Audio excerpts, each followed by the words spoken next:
Alors, vous l'avez reconnu derrière moi, nous sommes devant la Bibliothèque nationale de France. Alors là, on va avoir l'extrême honneur de pouvoir visiter la réserve des livres rares que dirige Jean-Marc Chatelain. Et il va nous montrer un livre extraordinaire qui a été imprimé 4 ans avant la découverte de l'Amérique, en 1488. C'est un livre qui a appartenu à Charles VIII. Il s'appelle La mer des histoires. Il est magnifique. Suivez-moi, on y va.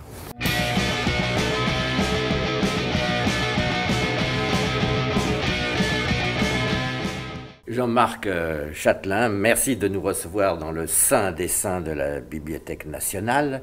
C'est la réserve des livres rares.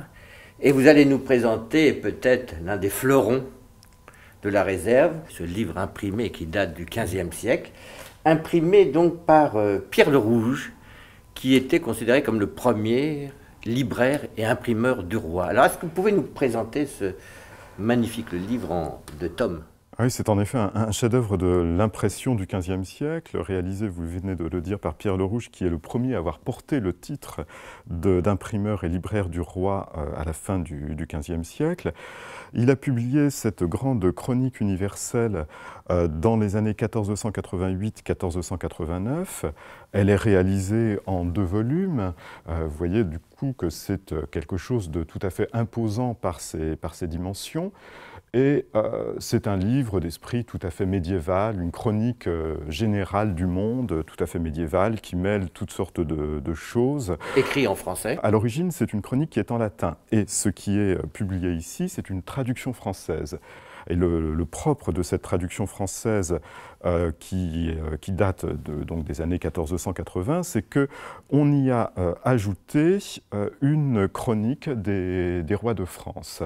Et l'exemplaire que je vous présente ici est précisément celui qui a été offert au roi de France, régnant alors, qui est Charles VIII. Alors, je crois qu'on n'a pas donné le nom de l'ouvrage, on a oublié. La mer des histoires. La mer des histoires, effectivement, c'est un océan, c'est l'océan de tout ce qui s'est passé depuis la création du monde jusqu'au moment du sacre de Charles VIII, le fils de Louis XI, qui est sacré roi de France en 1484. Alors, cet exemplaire est magnifiquement rehaussé d'enluminures qui sont à la fois les gravures sur bois qui l'illustrent ont été coloriées, mais en plus on y a ajouté des enluminures qui rappellent, faites à la main cette fois-ci, et qui rappellent exactement quelle est la destination royale de cet exemplaire. Vous voyez ici, par exemple, les armes de France présentées par les deux anges, les archanges. Voilà, avec le cri des rois de France, Saint-Denis, Montjoie. D'accord. Et avec donc la fleur de lys, qui est le symbole de la royauté française. Voilà, alors, plus exactement, l'écu d'azur aux 3 fleurs de lys d'or.